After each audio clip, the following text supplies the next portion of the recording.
Welcome. You're listening to Ask the Doulas, a podcast where we talk to experts from all over the country about topics related to pregnancy, birth, postpartum, and early parenting. Let's chat.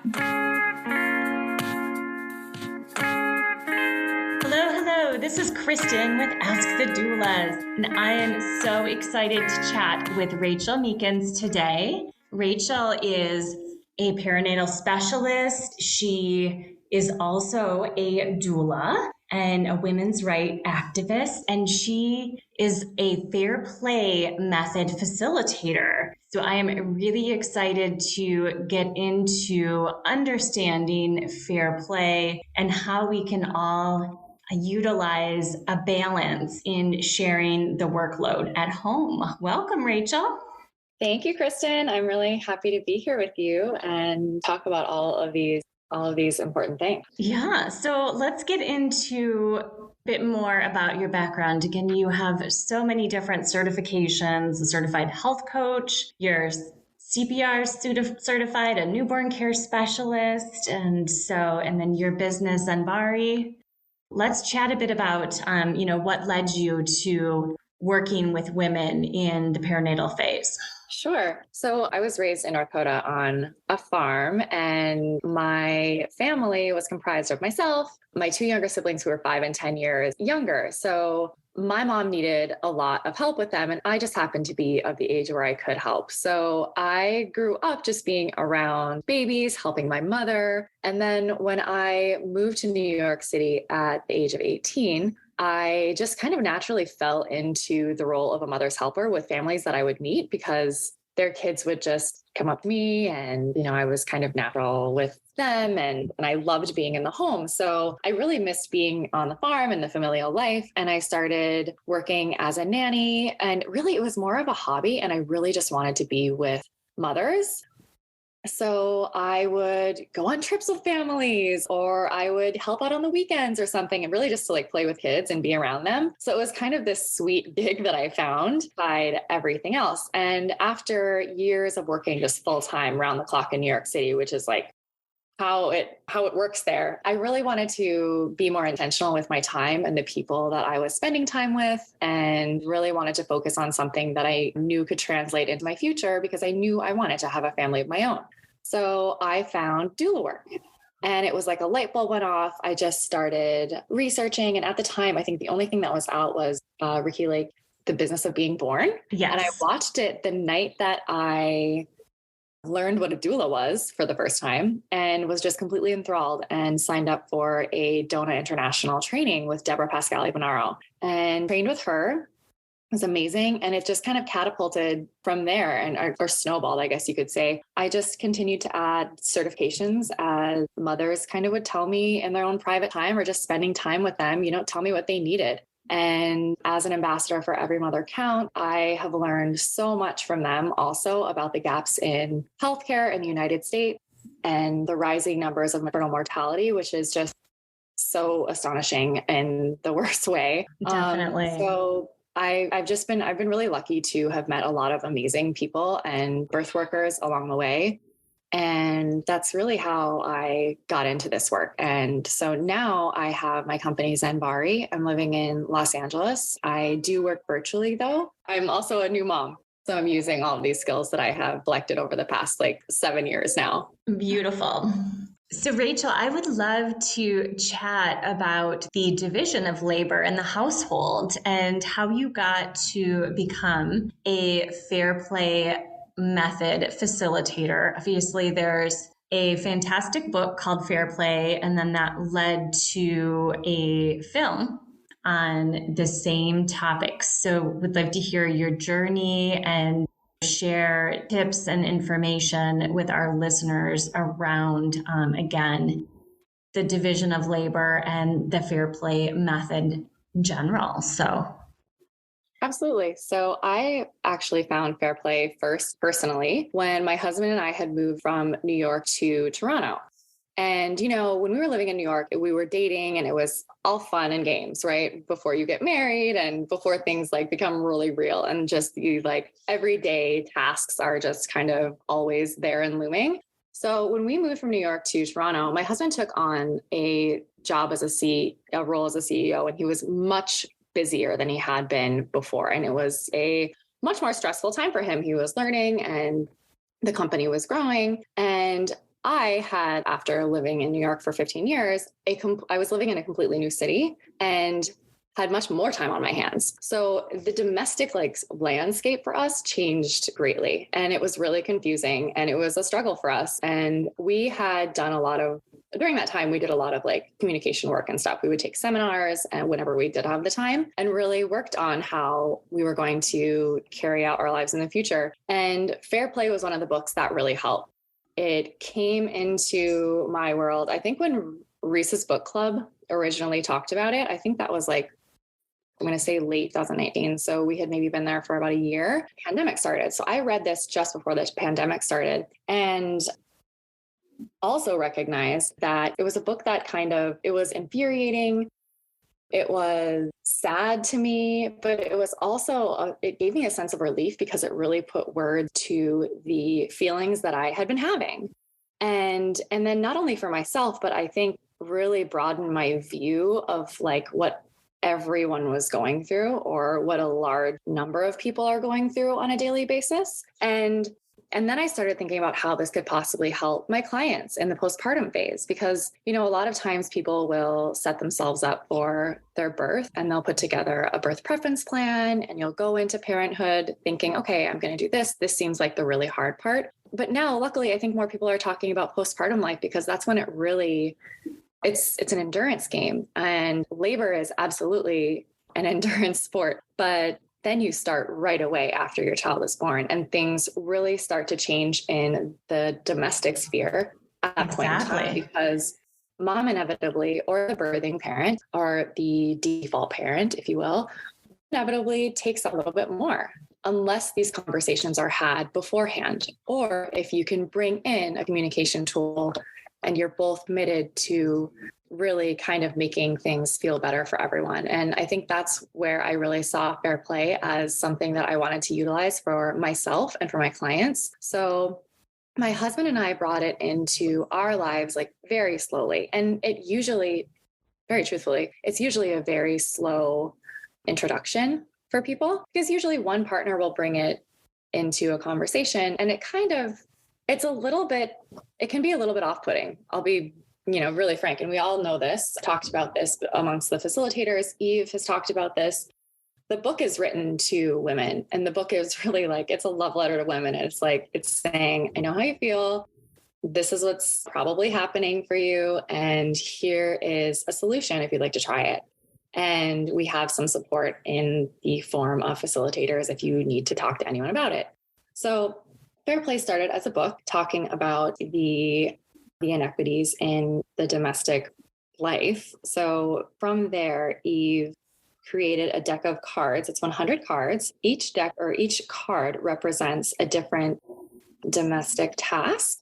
And, some of them are daily grinds. So things like doing the dishes or doing the laundry. And some of them are things like taking the kids to school, or setting up adult social time, right? So making sure that you're getting your time with your friends, that's very important. And these are things that can kind of get lost along the way, especially when you become parents and you start bringing kids into the mix. So typically we say a couple without children will use approximately 60 of the cards in the deck, and everyone can go through the deck and create the deck that's perfect for their household. They're not perfect. It's never perfect, but the deck that is going to be useful for their household. So you can take out cards, for example, if you don't want to use them, let's say thank you cards. Some people might think you cards are obsolete at this point in time.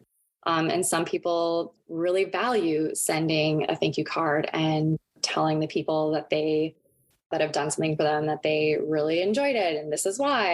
And they place a high value on that thing. And that's another conversation that we like to have in Fair Play. It's really values-based also. So if you have 60 cards that you're using as a couple without children, and then you add children to the deck, then you will probably utilize all 100 of the cards. That makes sense. Yeah. And so We as facilitators will go through what your lifestyle is in your household, who's coming to the table, really envisioning, using fair play. And if you need help talking to a partner, that's oftentimes something that people come to us and say, I really feel like this could be helpful, but I'm not really sure my partner is going to be into this yet. And we really help you kind of get there and help you invite your partner to the conversation. And it really is, it can take a while. I'll just share from my personal experience. It took probably 3 or 4 years for us to really, I think, both see the value in using fair play. We started with 3 cards out of 100. Okay. We started by really just, I think I added 3 cards for my husband out of the things. And we went over our deck and we were actually pretty equal. And there were 3 things that I thought, like, if you do these 3 things, I think my life would be so much easier. And it actually was. The first week I remember thinking, I can't believe it was only these 3 cards. It doesn't seem like a lot for him to be doing this. And it's taking so much weight off of me. And from there, we've really expanded upon that. But in terms of setting up for postpartum, it can be incredibly helpful because during that time, there are certain cards or certain tasks in the house that are going to be more heavily weighted, right? So things like doing the dishes, you can include and add on washing bottles and washing the pump parts, and things like social activities are probably not going to be as important to you and your partner during those first 3 months of bringing a child into your life. So we really like to talk about all of those things. And that's really been how I've utilized it, or again, personally, and then with my clients. And there are the facilitators. We have about 75 facilitators now, I believe. And we have a range of backgrounds. A lot of people are certified therapists. We have a few doulas on the team. So I'm not a certified therapist, but I'm a doula and have a few other certifications as well, all really under the perinatal umbrella. And yeah, that's really, I could go on about fair play forever. There are so many little intricate pieces to how we use it also, but that's really kind of the gist of it.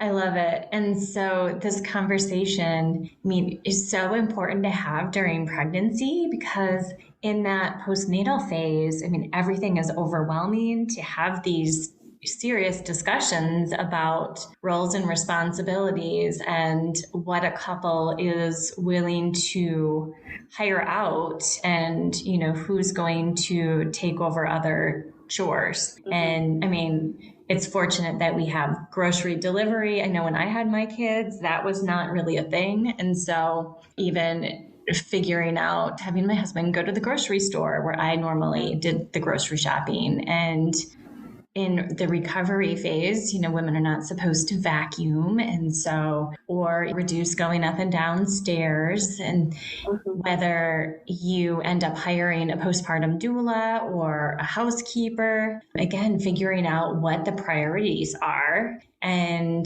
deciding in advance who's going to take over some of the workload, I think is key, versus seeing how it goes and then coming up with a plan after. Hey, Alyssa here. I'm just popping in to tell you about our course called Becoming. Becoming a Mother is your guide to a confident pregnancy and birth, all in a convenient 6-week online program. From birth plans to sleep training and everything in between, you'll gain the confidence and skills you need for a smooth transition to motherhood. You'll get live coaching calls with Kristin and myself, a bunch of expert videos, including chiropractic care, pelvic floor physical therapy, mental health experts, breastfeeding, and much more. You'll also get a private Facebook community with other mothers going through this at the same time as you to offer support and encouragement when you need it most. And then, of course, you'll also have direct email access to me and Kristin, in addition to the live coaching calls. If you'd like to learn more about the course, you can email us at info@goldcoastdoulas.com or check it out at thebecomingcourse.com. We'd love to see you there. Yeah. And I will say, Kristin, we also like to kind of solve for, if you can afford to hire people, that is wonderful. And that is so helpful. And I wish that everyone could do that, but not everyone can either. Right. So sometimes it's just like the two of you, or what if you don't have family that can come and help you? So really like figuring out, I feel like that would be the hardest part of this, right? Really figuring out and looking at your deck, and you figure out what needs to be done every single day and what can we let go of right now.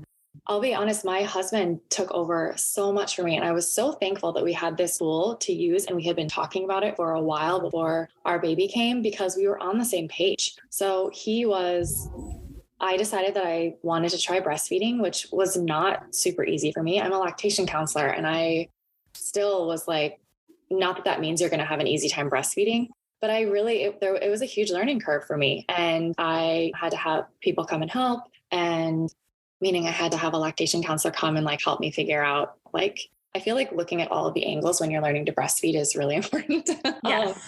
So we had that, but I think because I was also learning to breastfeed, which takes all of your time, and you're doing it every like 2 hours in a 24-hour period, nonstop, it was really important for him to be like feeding me and providing the nutrition that I needed.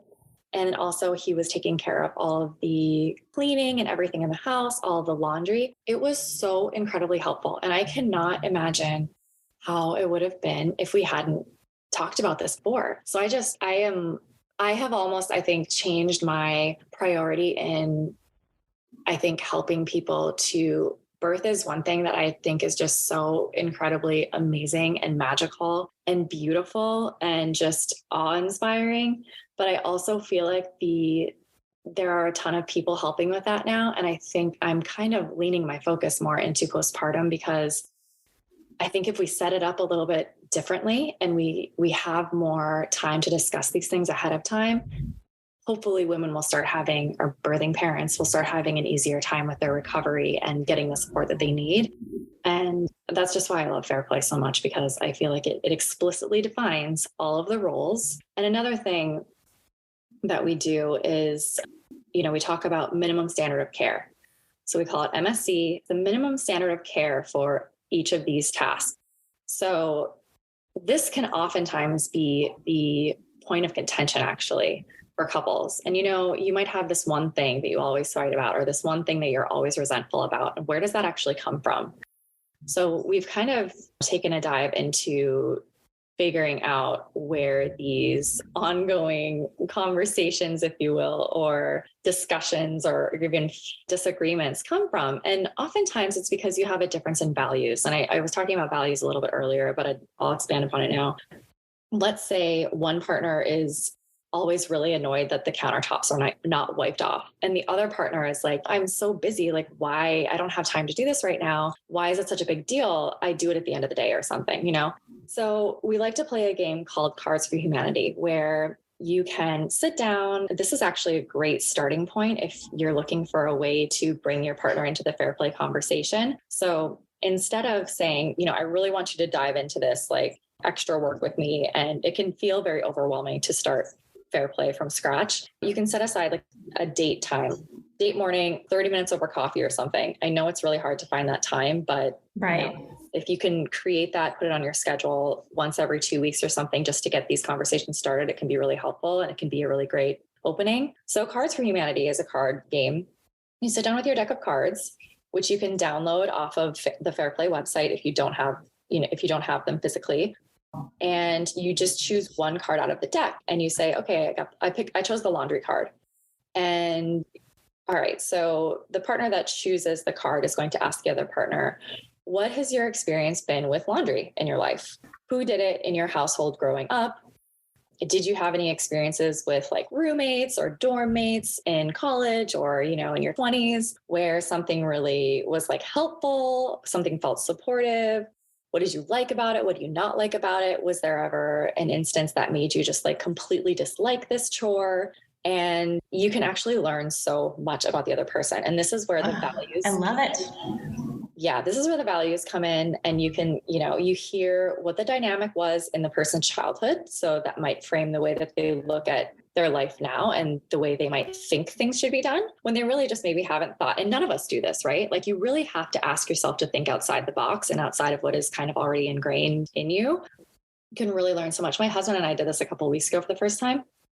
I am astounded by the things that I found out about him. I can't believe I've known him for this long and I learned so much, and we only did 5 cards. So I bet. I need to try this. Yeah, it's actually kind of just a fun date game too, honestly. I know it doesn't sound like you're talking about laundry, but it's actually kind of amazing. So that is where you can kind of start the conversations and where you can learn more about the person, and really you bring empathy into the relationship again, right? So you have these like nagging points, if you will, about these random things all day as you're walking through the house. Oh my gosh, he left his like underwear on the floor. Oh my gosh, this and this and this. And it's just like, it just carries on, and it can be really overwhelming. But if you take a step back, you actually learn more about the person. You set aside time to understand why someone is doing what they're doing and why they don't think it's an issue. And then you can create room for empathy again. And you can kind of connect on these things versus really like creating more space. And then that's where MSC comes through. And you talk about a minimum standard of care for everything in your deck. And that, again, it sounds overwhelming, but you can quickly go over it and just say, this is why I want the countertops wiped off, because when I was living with so-and-so, they were never, and we had a bug problem or something, right? And it's like, right. Okay, no one wants that. I don't want that for my family. Our value system is different than whatever was happening when you lived with that person. So let's change this. And that's kind of where you start the conversation about your minimum standard of care for your household. That is beautiful. So love your tips. How can our listeners work with you and begin the process of ordering the book or watching the film and starting this planning journey to, again, create some division of labor in the household, especially bringing on a new child, whether it's baby number 1 or baby number 4? Yeah. So you can first go to, if you don't know anything about Fair Play, if you have the time, feel free to read the book. Again, the book is a love letter to women. I would suggest watching the documentary, which you can find if you go to the Fair Play website. It's just Fair Play Life. And you can find the book, the documentary. You can download the deck of cards on the website. You can also find all of the facilitators on the website. If you're looking for someone with a specific background, they're all up there and ready to work with you. I myself am on Zenbari. So that's at Zenbari on Instagram. And I work essentially with people who are planning for parenthood. So if you are pregnant for the first time, if you're pregnant for the second time, and you would like to see how I might be able to help you, I'd be happy to help. So it's just at Zenbari on Instagram, or zenbari.com is my website where you can find out more about me. And I think that's it. I love it. Yeah. Thank you so much for sharing all of your tips. And I'm going to download those cards myself. Awesome. I can send you some too. Make it easier for you. Love it. Well, appreciate everything that you have taught us about the Fair Play method, and look forward to chatting with you again in the future, Rachel. Thank you, Kristin. Have a great day. You too.